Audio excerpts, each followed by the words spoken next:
Olá, assombrados! Eu sou Ana Paula e vou contar vários relatos para vocês.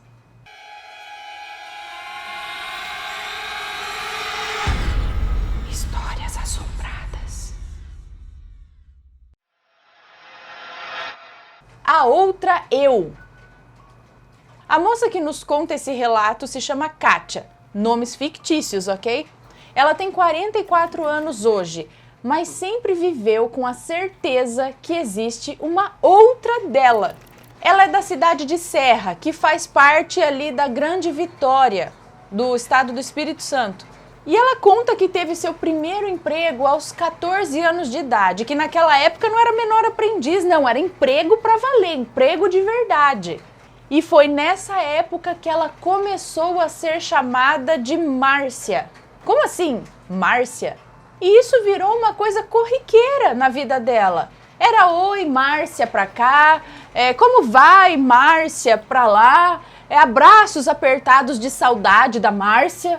Ela diz aqui que ao menos essa Márcia parecia ser uma pessoa bem querida, né? Menos mal.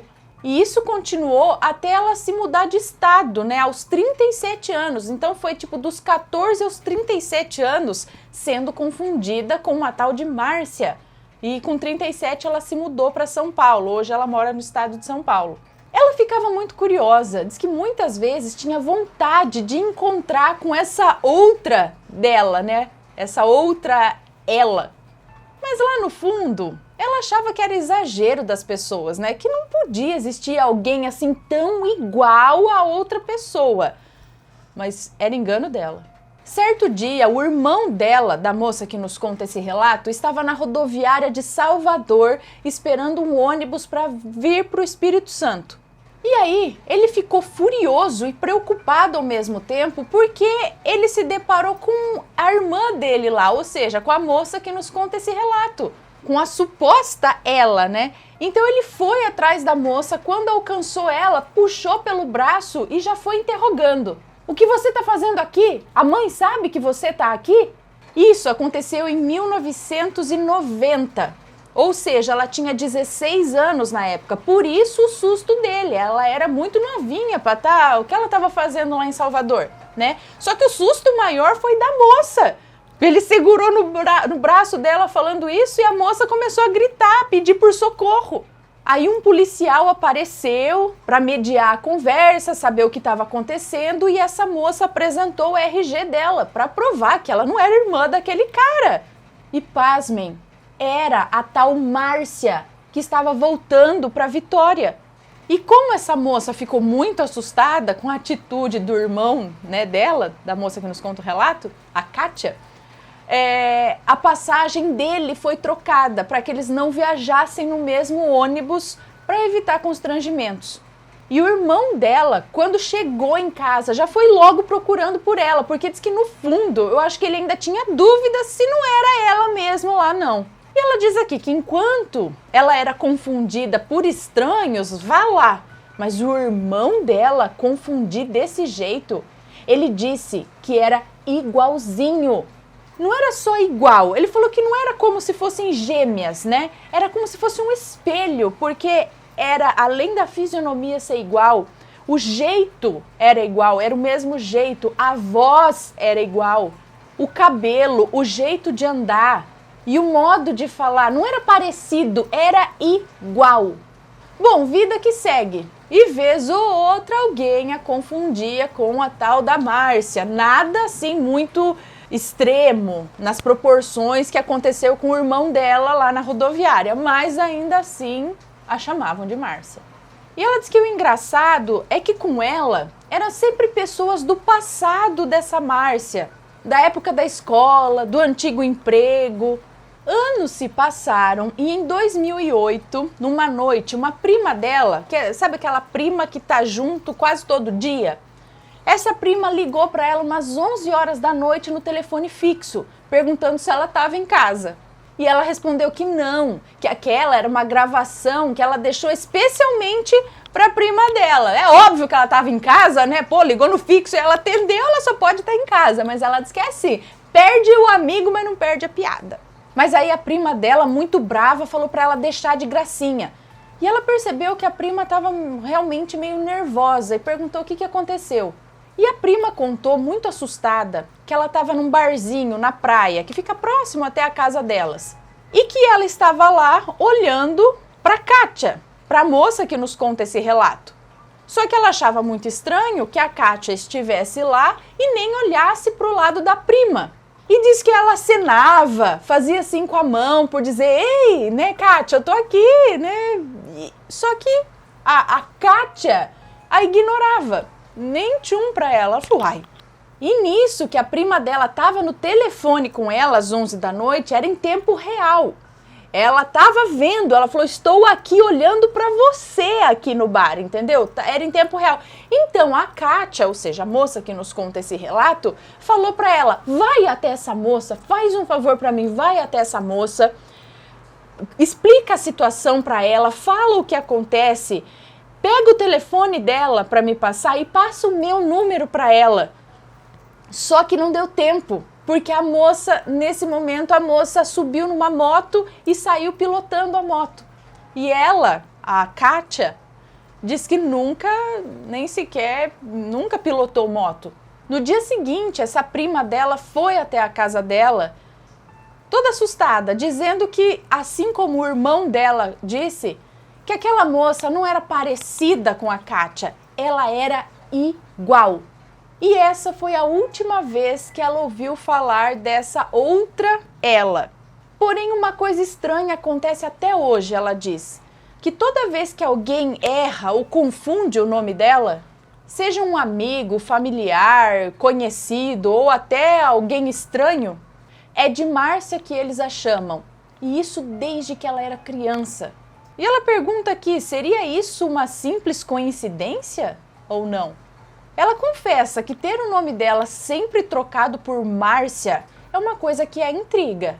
Tá, talvez ela tenha cara de Márcia, mas a Márcia ter a cara dela, isso às vezes a assusta. E ela contou esse relato aqui porque a minha mãe, agora sou eu, Ana Paula falando, a minha mãe me contou algo parecido uns dias atrás, que ela viu a minha tia na frente da minha casa, lá na cidade dela, mas não era minha tia. Minha tia estava na cidade dela, mas a minha mãe e a minha outra tia são testemunhas, as duas viram juntas. E elas disseram que não era uma pessoa parecida, era igualzinho, o mesmo jeito, o mesmo cabelo, tudo. Era igual a minha tia. Só que, por exemplo, ela estava dirigindo e a minha tia não dirige. Se você tiver uma história parecida, manda pra gente. E aí, gostando dos relatos? Então deixa aquele like, hein? A falecida que me ligou. A moça que nos conta esse relato diz que isso aconteceu em 2003, quando ela trabalhava numa empresa de telemarketing no Rio Grande do Sul. Ela conta então que nessa empresa eles vendiam produtos para osteoporose e faziam propaganda num programa de rádio de manhã. Então, assim que as pessoas escutavam o locutor falando do produto para osteoporose, que lá na rádio, as pessoas começavam a ligar para a empresa e aí eles vendiam os produtos pelo telefone. E ela diz que cada dia era uma menina diferente que sentava naquela primeira cabine telefônica para ir fazendo as vendas, recebendo essas ligações. E nesse dia, ela é que ia atender essas ligações. E anunciaram o produto na rádio por volta das 9 horas da manhã. E os telefones começaram a tocar. E eram muitas ligações, né, que eles recebiam, por isso que eles faziam, atendiam, anotavam o telefone da pessoa e retornavam depois para conversar melhor e tal. E a primeira ligação que ela atendeu foi de uma senhora com uma voz doce, sabe aquelas velhinhas simpáticas? Então, e ela atendeu o telefone. Bom dia, meu nome é fulana, como a senhora se chama? Eu me chamo Maria e gostaria muito desse produto porque eu tenho dores nos ossos diariamente. Dona Maria, me passa o seu telefone que daqui 20 minutos eu te retorno a ligação. Sim, minha querida.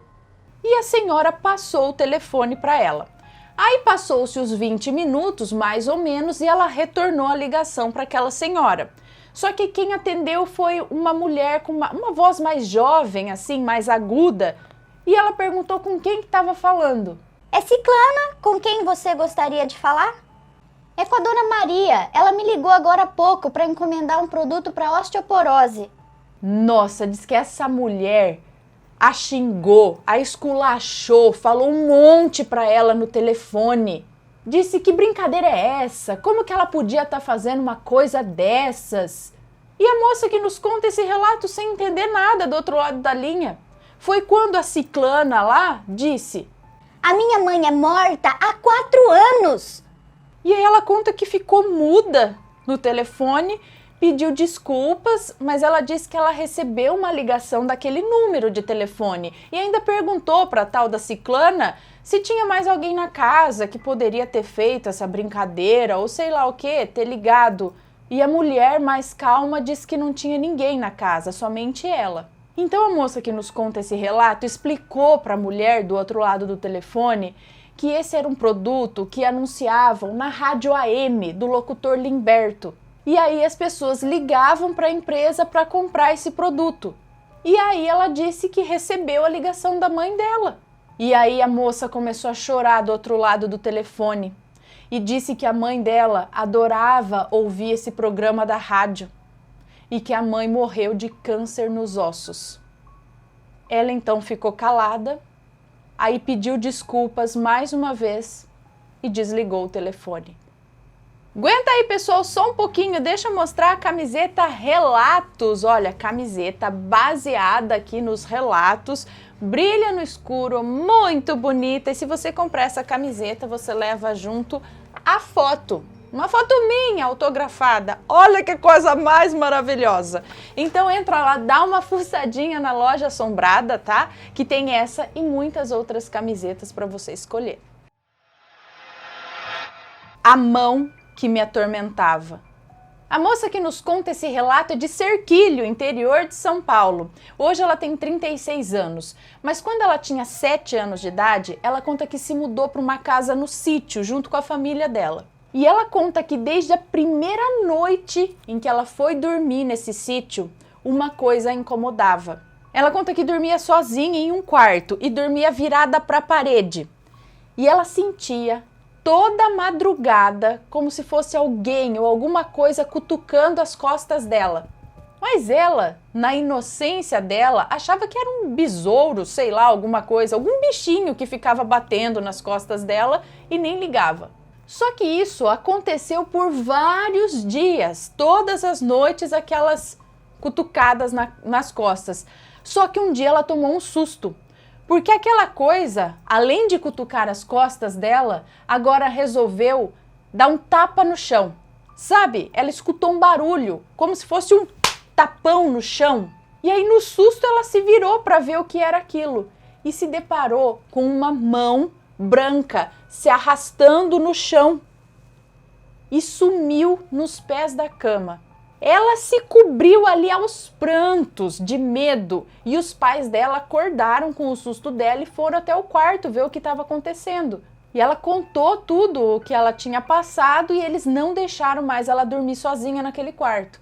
No dia seguinte, ela escutou a mãe dela conversando com uma vizinha.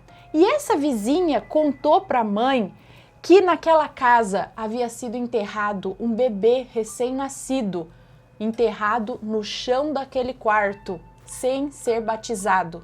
A mãe da criança fez isso para esconder uma gravidez, na verdade para esconder uma traição do marido dela. O marido era caminhoneiro, viajava por meses e o filho não era dele. Depois disso, a mãe dela fez uma novena ali no local e o pai dela procurou uma outra casa no mesmo sítio, onde eles moraram aí por anos. O pé fantasma. Não teve a mão? Agora é o pé. Mas esse relato é de uma outra moça. Essa moça mora em Santa Isabel do Oeste, que é sudoeste do Paraná. E isso aconteceu uns 6 anos atrás, numa noite em que ela dormia na casa do namorado dela, que hoje é marido. Bom, ela estava dormindo na casa dele quando no meio da noite acordou com muita vontade de ir no banheiro. E a casa dele era daquelas casas antigas, onde o banheiro ficava fora da casa. Lá o banheiro ficava na varanda. Então para ela era comum isso. E sempre que ela precisava, ela ia no banheiro sem medo algum, mesmo que fosse à noite. E só para explicar como era a casa, ela conta que o quarto ficava de frente para a sala, onde já tinha a porta que dava para a varanda e ali já era o banheiro. E saindo do quarto para chegar até a cozinha, obrigatoriamente era preciso passar pela sala. E, consequentemente, passar por aquela porta de entrada da casa. Então ela se levantou, deixou a luz do quarto acesa para que dessa forma iluminasse um pouco a sala, né? Saiu pela porta de entrada da casa, que era ali na sala, e deixou a porta entreaberta para ir até o banheiro. E quando ela saiu do banheiro, já estava apagando a luz e fechando a porta do banheiro, ela viu de relance um pé descalço passando pela porta da sala, passando dentro da sala. E ela viu porque ela deixou a porta da sala entreaberta. Mas ela nem deu importância para isso, porque no momento ela achou que era o namorado dela que estava indo pegar alguma coisa na cozinha. Então ela entrou, fechou a porta da sala e se dirigiu até o quarto. Mas quando ela chegou no quarto, ela viu que o namorado dela estava ali, dormindo, nem se mexia. Aí ela gelou, pulou debaixo das cobertas e ficou quietinha ali. E ela diz aqui que o namorado dela morava com a mãe dele, porém não poderia ser a mãe dele, por quê? Primeiro que o quarto dela já ficava de frente para a cozinha, então se ela fosse levantar para ir para a cozinha, ela não precisaria passar pela sala, ela não veria ninguém passando ali. E outra, né, e mais importante, ela não estava em casa, a mãe dele estava numa viagem lá de excursão para o pessoal de terceira idade. Ela só sabe que ficou apavorada, porque ela sabia também que o avô do namorado dela havia sido velado naquela casa, na verdade, na sala da casa. Ela conta que ela não pensou nisso a hora que ela viu aquele pé descalço passando ali, só depois que isso veio na lembrança dela. Então ela só pode pensar que era o pé do avô dela que passou ali, que ela viu. Será? E por hoje é só, pessoal. Se gostaram dos relatos, deixa um joinha, se inscreve no canal, segue a gente nas redes sociais e compartilhe esse vídeo com seus amigos. Um beijo para vocês e até o próximo relato. Tchau!